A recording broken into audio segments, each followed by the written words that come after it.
Hey guys, I'm back. Figured I would come on here, make a video. I don't know. Just went to the grocery store. That's like my time alone. So I'm at the grocery store with my little ring light. People are probably thinking I'm crazy, but whatever.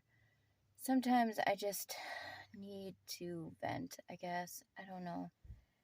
It's a Wednesday. I'm glad the weekend's approaching. I don't know. I just feel overwhelmed all the time. I feel like I'm failing as a mom. I feel like I absolutely suck at being a mom. I just feel just so much stuff. And I don't know. Usually when I feel like this is when I would,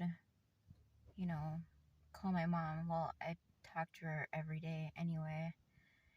There's a lot of paperwork that I need to do, that I need to finish, that kind of ties up loose ends involving her. And it's like, I don't know why, but the thought of it overwhelms me, but I need to do it. And it's just like, I just get overwhelmed at the thought of doing it, and I freeze. I don't know.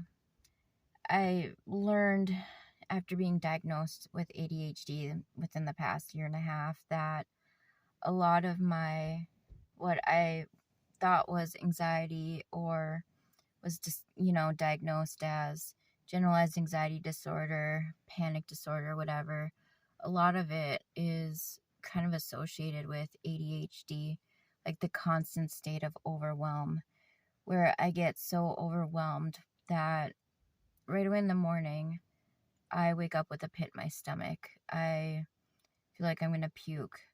And sometimes for no reason. Before my mom passed away, I was going through probably one of the worst periods of depression I've ever gone through. And usually when I'm going through depression, there's a reason why. It's not just out of nowhere.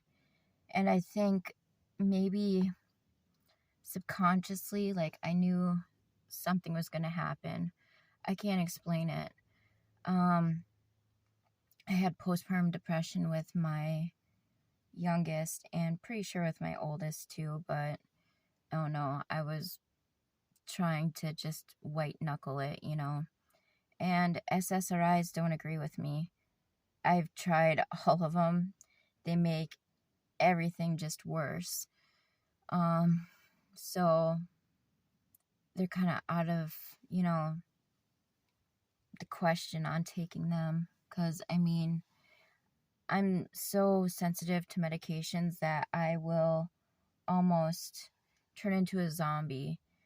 I injured my sciatic nerve in 2007, and for like almost a year, I couldn't walk on that leg. I had to be in a boot. I had drop foot. Back then, they were pretty much tossing pain meds at me, but they were also giving me meds for like nerve pain, like Lyrica, gabapentin, all that, and I do not react well to those. There's probably a period of my life where I blacked out like 5 months. Like, I don't remember anything, and to me that's terrifying. So when doctors, try to say, well, do you want to try an SSRI? My healthcare practitioner, he knows all this, so he won't even go there, because, like, especially when I'm responsible for a 2 and 3-year-old all day, absolutely not. I have to have, like, mental clarity, and again, I don't want them to ever see me and, worry, like, what's wrong with mom. So what do you take for depression when you can't, when those medications you can't take? I mean, I've literally tried every antidepressant out there. I mean, like, in a period of, probably like almost 20 years. Um, and yeah, because some doctors, they'll prescribe something, that's like off label. Like, oh, I have trouble sleeping. Well, at one point, doctors prescribed me Seroquel, which made me gain a ton of weight. And it was almost impossible to wake up, like, in the mornings. It's almost like a hangover. Like, you just feel very out of it and my sleep is shit. I've seen a sleep specialist years ago. I'm the worst type of sleeper there is. Like, that's what he said, where it takes me forever to fall asleep. I'm a light sleeper. I get up multiple times a night. I sleep shitty. And then when I do wake up, like, it's hard for me to go back to sleep. So, sometimes, back when my husband and I it was just us two, I'd fall asleep on the couch and I'd be like, have like a neck ache because that's how I'd fall asleep. And he told my husband, don't wake me up because, I wasn't getting the quality sleep. Like, because I think you have to be in a deep sleep for so long to be able to get REM sleep. And I was not getting that. And that can honestly, like, lead you to, like, go insane, which I don't doubt. And then ever since having kids, used to getting up how many times in the middle of the night. And now both of them, they sleep through the night, but I'm still up. I'm still, checking on them. And I don't want to take a sleep medication where I might be out. And it's like, what if they cry and they need me and I can't hear them? That's why I don't know, because my other doctor was like, how about we try trazodone? And I was on that for a while there. And it was one of those things where you take it and within 20 minutes you have to be like laying down sleeping. Otherwise you will be up all night with horrible anxiety. It's happened to me so many times.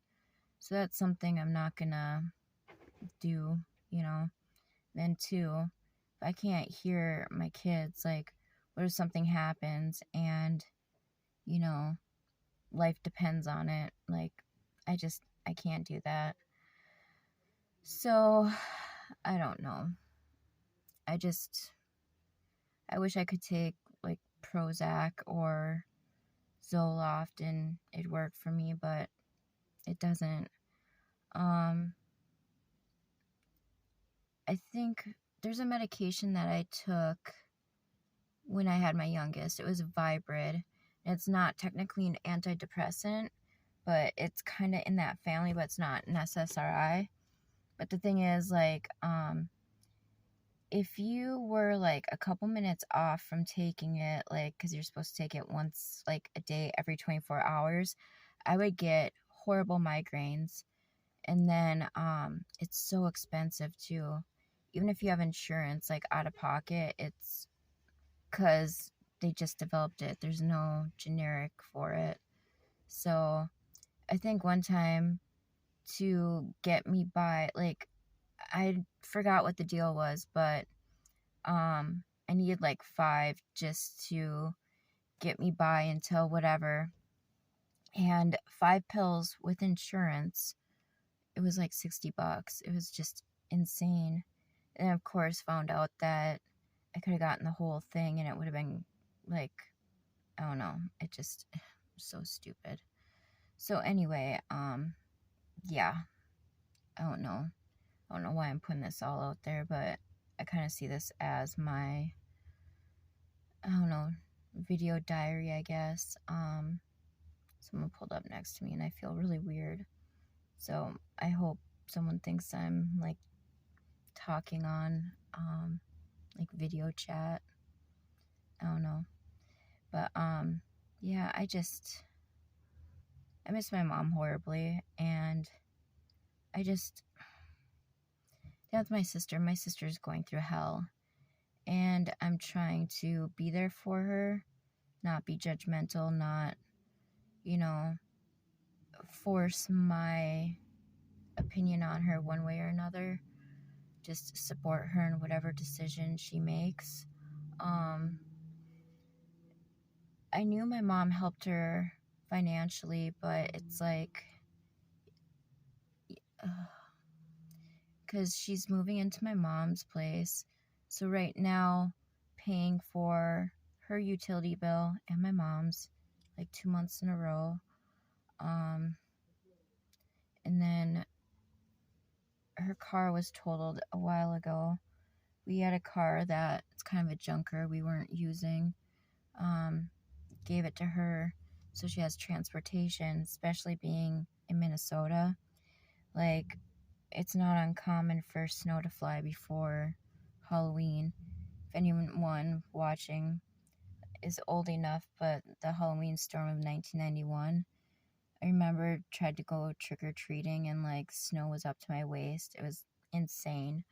But it's just and then I think 25 years, like they were talking about the 25-year anniversary in 2016, and we actually beat that. We got like 2 feet of snow, like I think right after Halloween. I don't know, but in Minnesota, anything can happen at any time, like cold-wise, and it's not uncommon for it to get 40 below, and that's not the wind chill, just regular temp. So I'd feel better about her having her own transportation and just being able to go grocery shopping, or just, a car gives you so much freedom and independence, even if it is crappy, like, at least you can get around town. So I'm hoping that, it'll last her a little bit, I guess. My husband looked it over before she drove it back, and my husband, he's a welder, but he knows mechanics very well. He just does not like it. If you want to piss him off, make him work on a car, especially when it's cold out. So, I don't know. With my mom gone, it's like now my worrying for my mom has now kind of gone on to my sister. Like, I'd worry, like, is my mom eating enough? Does she need, me to run to the store for her and stuff? And now it's like, I worry about my sister a lot. I worry about her mental health. I worry about everything, because I know her mental health is not the greatest, and she's, seeing someone for it. She has been, and it's just, grief is a motherfucker. Like, it can just hit you hard one day, and then the next you can be like somewhat fine or whatever.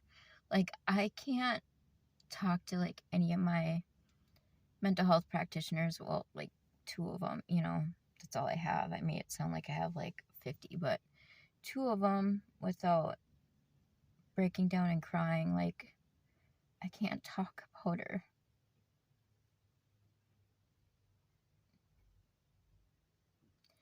And my sister and I were talking, like, Thanksgiving's gonna be, coming up, Christmas. She wants, like, me, her, my husband, my husband's brother, he's divorced now, for us all to get together, so I don't know. I really don't care. It's gonna be weird without my mom, And then Christmas is gonna suck. I hate Christmas. And then not having my mom, I don't even know how I'm gonna handle that. I don't know. I'm just taking it day by day, And then And I always worry about my kids. Like, am I doing everything I can for them? Am I, am I a good mom? Am I doing everything that I should be? And I worry. My oldest, he's in speech and he's like totally blossomed where he's talking so much more now. And before I was like terrified, like, is he ever gonna talk? Like, you know? And then my husband told me that I guess like him and like, his siblings, they all did speech and whatever, and made me feel better because my mom told me like, I was talking before a year old, but boys and girls are different too. And I worry, I and then I'm worried about my youngest because he's not as talkative as most kids his age, and it's a constant cycle of worrying. And then, I'm pretty sure like with being diagnosed with ADHD, my sister's on the spectrum. She's recently diagnosed, and she's diagnosed with ADD probably, I don't know, when she's 11. So she's 11. I was 18. We're 7 years apart exactly. Have the same birthday. So, yeah, recently she's diagnosed with being on the spectrum. And I guess it runs in families. So, I was talking to my doctor that diagnosed me with ADHD. And usually I read that it's more common to have like ADHD and be on the spectrum than have one or the other. And now like talking with my sister and like the way we see things, like I absolutely think I'm on the spectrum. And I wouldn't doubt if my husband is too. Like we were talking about that and like just how I've always been weird with textures and I don't know how things feel. Like just with eating too, I'm so weird with eating. Um, just I can't explain it. I always thought that was just one of my weird things. Well, no, I guess it's like ADHD, like neurodivergent, tendencies. So I'm thinking either one or both of my kids probably are, neurodivergent, ADHD, or on the spectrum. And, you know, there's nothing wrong with that. Absolutely, like, not, because, like, honestly, I think I am. And, women in my age range, we were overlooked in school because it was, when you thought of ADHD, you thought of like the rowdy little boys that, are so hyper. And it's like, it's so different in women on how it presents. So, me, it's like I hyper focus on stuff. Like earlier this year, skincare. And when I hyper focus, I have to find out everything about it. So, skincare, I was like, the ingredients, just actives, everything, just, and my husband and I kind of joke like in 2 weeks, or, a month, I kind of like, I don't know, got my doctorate in dermatology. That's just how I've always been. And I thought everyone was like that, but no. So when I'm interested in something, I have to know everything about it, like everything. So I don't know. And then I used to be better with socializing and stuff, especially in high school. I was a social butterfly. Now I feel like I'm awkward. I always am in my head like, oh my God, I shouldn't have said that. They probably think I'm stupid. They probably think I suck. I'll go over conversations that I've had in my head and be like, wow, I'm a moron. Like, why did I say that? Why, So, like, just really, like, not obsessed about, but kinda. And I know that's not healthy either. So I'm just trying to, I don't know, figure it out, I guess. And I don't know, but I don't know why it bothers me, but my son's speech therapist, at first she said she wanted the occupational therapist to see him because since he is a good kid and like, I mean, my son, if he's upset, there's a reason why. And it's like, I get him, I get his way of thinking. And if he's upset, I can usually figure out why. And, it's like logical. Or most kids, like big feelings, they just throw It's not it's not uncommon for kids to throw tantrums, especially at that age. But my son, it's like, I don't know. But I guess the way she said it, it just kind of really bothered me. I don't know. Just, I don't really like labels. And for the longest time, I was misdiagnosed. Like, saw, I don't know, uh, psychologist, psychiatrist for like 5 minutes, and oh, you're bipolar, because I'd say like, I can't sleep, I can't shut my brain off. So they thought, oh, mania. When in reality, it was the ADHD. That's just how I am. Where I'll lay in bed and I'll worry about shit that will probably never happen. I have a tendency to catastrophize things. Um, it's easy for me to spiral, especially with Google and Googling symptoms and things, it's just, so yeah, I don't know. It's just,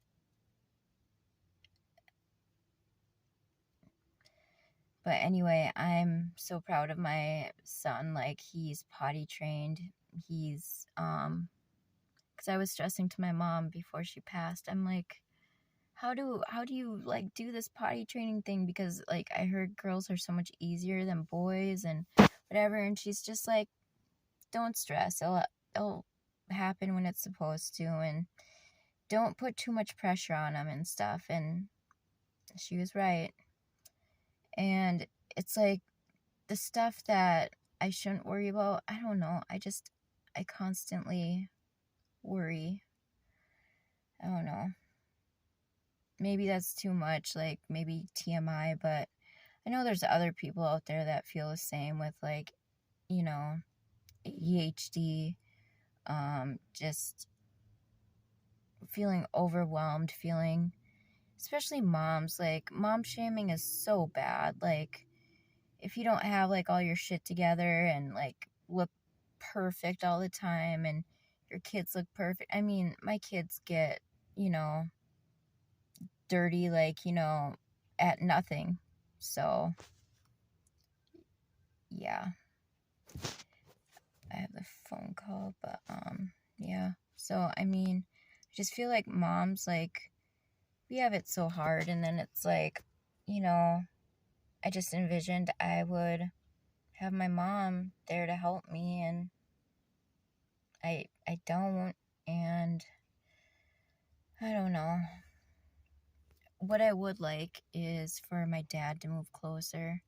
He was talking about wanting to, well, he is gonna retire in June, and I would love it if he moved closer to us, because it's like 4 hours away. I'd really love it. And then, because I think with my mom passing, he was, he's like, I don't want to retire when I'm too old and like sick to do anything. And, you know, he wants to see the boys grow up and, my sister's kids. And it's like, yeah, I know. And haven't always had the best relationship with my dad, but honestly, it's the best it's ever been. And I think it's just finally getting each other, because I think my dad has ADHD too. And like, just, you know, it makes sense now, But I'd love it if he moved up here and just closer to us. I think it would be so nice, So anyway, I am gonna go home. I don't know. Sorry, when I play with my hair, it's just one of those fidgety things that I do. It's just a self-soothing thing, whatever. But I don't know. If you struggle with mental health, like, what's your secret? Like, what do you do to help you, like, get by? You know? It's like, I know things would be way different if I didn't have my kids, but it's like, I do, and it's like, I'm trying to set, like, good examples for them, but also it's like, it's so hard, you know? It's just, I want to be, like, I believe in, like, gentle parenting, but, like, you know, just, I will never ever hit my kids or verbally put them down or call them names. Just, no, I don't believe in that. Like, with my oldest, if he wants something or, you know, something just, or it's like, no, don't touch that. I'll explain why. Like, that can cause, you know, you to get really hurt. And, you know, we don't want that. I always give him a reason why. Just not like because I said so, but an actual reason. And I try to explain it on their level, you know? So, I don't know. I don't believe in spanking, hitting, any of that. And, you know, I think because they haven't been around a ton of other kids, they see me and my husband, you know, all the time and see how we interact. They don't know what hitting is because they've never seen it. And in a way, I'm proud of myself because, like, my husband and I don't fight. Like, really, like, if I'm feeling some sort of way, I tell him why. And he'll be like, okay, I can see where you're coming from. And I'm sorry. Like, there's no reason to scream at each other or yell or whatever. And I don't want them to witness that. Like, one time, like, we were driving and, you know, I was getting kind of pissy with my husband. I had a tone, and my oldest was like, uh-oh, uh-oh. And it just snapped us into reality, you know, and it's like, we started laughing because even he didn't know, like, you know, he'd never heard us, like, talk to each other in, like, that kind of tone. So I'm proud because there's so many kids that see so much worse. So I'm proud that, you know, my boys aren't seeing, you know, violence or just, I don't know, because even them being this little, it affects everything, you know. So I just want them to have a good example and just, yeah. So if you're a parent, tell me your secrets. If you suffer from any kind of mental health, you know, illness, whatever, tell me your secrets. Like, help me out. So I don't know. On that note, have a good one, and just as always, don't be an asshole. Bye.